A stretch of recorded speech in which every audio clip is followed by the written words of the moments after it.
Yeşil bahçe bağlar, bereketli çöller, hayaların yeller, Karadeniz dağlar, yüreklerde yanar. Gül bir vatanımsın, yankırasın yırım. Vatanımda yırlarım, vatanımda oynarım. Mında ömür geçerim, sana sahip çıkarım. Benim vatanım Kırım, benim dilim tarihim. Dedelerin toprağı, gözlerinin yarığı. Gönüllerde sensin, yüreğimde sensin. Ana vatanımsın, bana güç veresin. Hasenetim sensin, kıvançlarım sensin. Kırım öz yurtumsun, ilhamı veresin.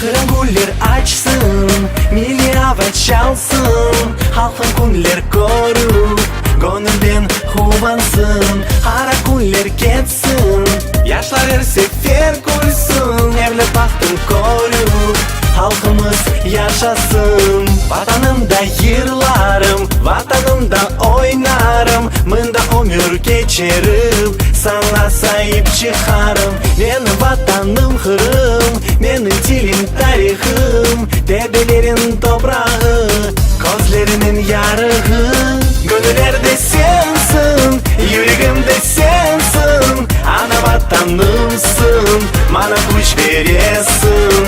Hasenetim sensin, kıvançlarım sensin. Kırım öz yurtumsun, ilhamı veresin. Gönüllerde sensin, yüreğimde sensin. Ana vatanımsın, bana güç veresin. Hasenetim sensin, kıvançlarım sensin. Kırım öz yurtumsun, ilhamı veresin.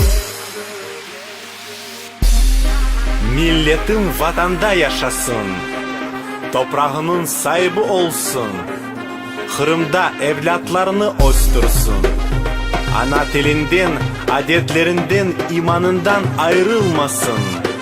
Milletimiz güllep yaşasın.